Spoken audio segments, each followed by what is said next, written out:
Well, hello, calculus students and seekers of truth. I hope at this point you have a basic understanding of polar coordinates, and you should also review the videos on polar functions. Okay?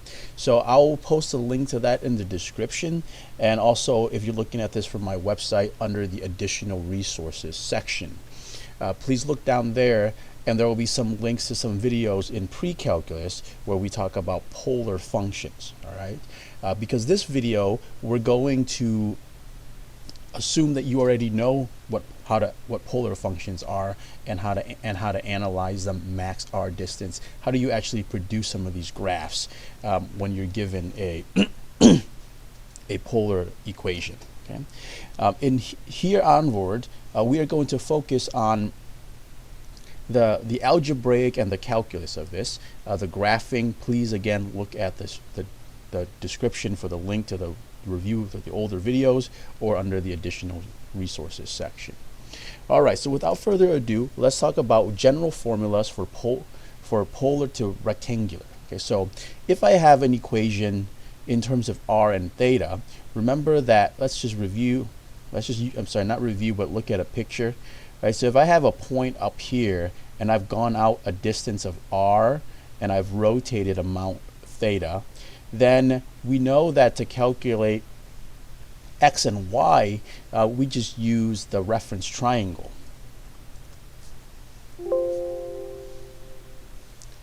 So the reference triangle is as follows. This section here is x and this is y. So we know that the x is always equal to r cosine of theta, and y is equal to r sine of theta. And I'll show you that we can actually take this one step further. We can say that x squared plus y squared. And so what is x squared? Well, x squared is this part right here, so it's r cosine theta quantity squared plus y squared, which is r sine theta quantity squared. This is equal to r squared cosine squared theta plus r squared sine squared theta. We can factor out an r squared, and we're left with cosine squared plus sine squared, which, because you're all strong students taking calculus 2, I'm sure you remember that cosine squared plus sine squared is just equal to 1 using the Pythagorean identity, the first Pythagorean identity. So this leaves us with r squared. So we can also say that x squared plus y squared is equal to r squared. So we have 3 equations here that we could use to relate the rectangular to the polar. Okay, and we're going to rely on these equations quite a bit as we work through the algebra, and certainly as we take derivatives and we solve problems and integrals using polar functions, polar coordinates. All right, so let's look at these 3 examples here that ask us to convert the following polar equations to rectangular. And again, we want to eliminate r and theta and convert everything into x and y. So for part A, this is going to be the easiest one. If I have r equals 3 over sine theta, then I can just multiply both sides by sine theta, and that gives me r sine theta equals 3. But what is r sine theta equal to? Well, if you look back up here from what we have above, r sine theta is just y. So this is just another way of saying y is equal to 3. In other words, it's just a horizontal line.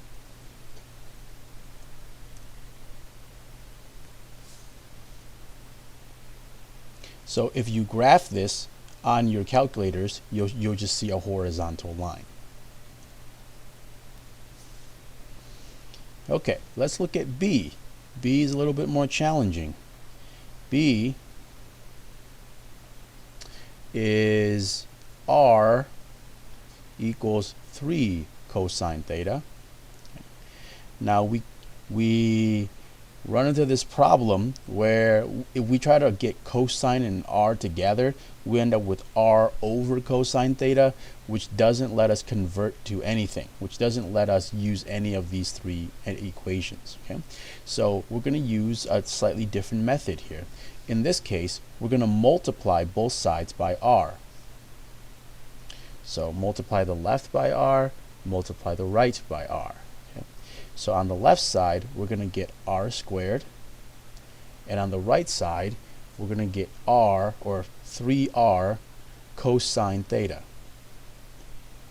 Okay, and now we've got something here. R cosine theta, that's just x, and this is x squared plus y squared. So this gives us x squared plus y squared is equal to 3x. Okay? And you certainly could leave this way, but it's also not very helpful. Okay, so we're going to extend this idea, this equation a little bit further, and let's continue it up here, because it's like if I were to ask you what is this thing, it's not entirely obvious. Okay, so let's see if we can do this. Let's rearrange it a little bit. Let's say x squared minus 3x, I'm going to leave a space here, plus y squared is equal to 0.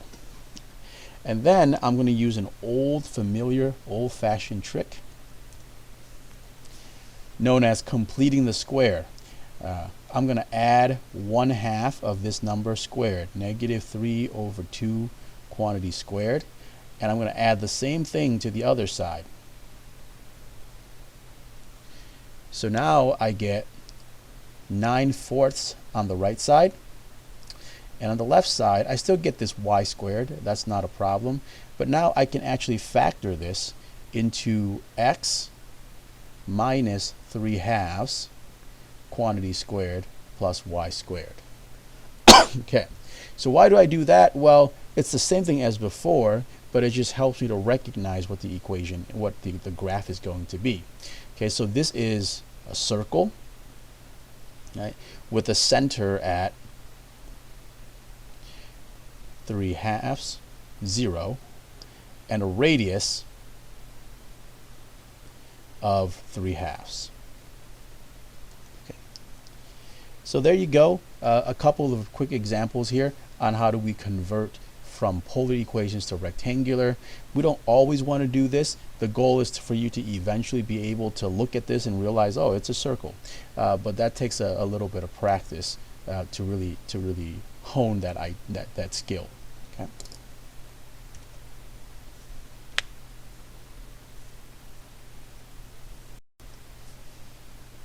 All right, now in the last problem, this is going to be the hardest, or the trickiest, maybe not the messiest or the hardest, but of them all. Theta equals pi over 3, so you have like a constant angle. And I think here it's really helpful for us to think about this in the polar world first. This means that no matter what the radius is, we're always going to rotate pi over 3. So let's say the radius is 1, we're going to rotate pi over 3 units. Okay, so that would be this dot right here. If the radius is 2, we're going to rotate the exact same amount. If the radius is 3, we're going to rotate the exact same amount. If the radius is 4, we're going to rotate exactly the same amount. If the radius is 3.5, we're going to rotate the exact same amount. If the radius is -5, we're going to rotate this way, right, the exact same amount, pi over 3. Okay, my estimations here are a little bit off, so let me try that a little bit better here. All right, so it's going to look more like this. If we go out just a little bit less, we're still going to rotate the same amount. So if you think about this, eventually when we connect all those dots and we fill in all those dots, we're just going to have this line right here. Okay? It's called the radial line. Okay? So this is just the equation of a slanted line. Okay? And so this is going to provide us a little bit of a clue as to how we're going to draw this, or how we're going to convert this into rectangular form. So the trick here is we're actually going to take the tangent of both sides, So if theta is equal to pi over 3, then tangent of theta must be equal to tangent of pi over 3. Now, why would we want to do something so silly? Well, let me show you. Now, you gotta remember some of this, right? What's tangent of pi over 3? It's root 3. Okay. And on the flip side of it, on the left side of here, tangent of theta, well, tangent is just sine over cosine.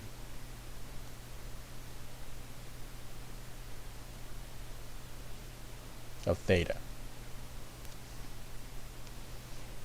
Okay, so we almost got somewhere, right? But we don't have an r, right? In order to convert anything from polar into rectangular, there has to be the radius in there somewhere. And so, as so often in calculus, when we're dealing with some tricky problems, it turns out that multiplying by 1 is the magical step. So if we want an r, we can just do it as long as we don't break any rules. So we can multiply by the top by r and the bottom by r. Right? That's the same thing. This is r over r, that's just 1, so we're multiplying by 1 here. But r sine of theta is y. R cosine of theta is x. So this is what we have. Then we can rearrange and we'll get y is equal to root 3 times x. Okay. So theta of theta equals pi over 3 in the polar world is nothing more than a line.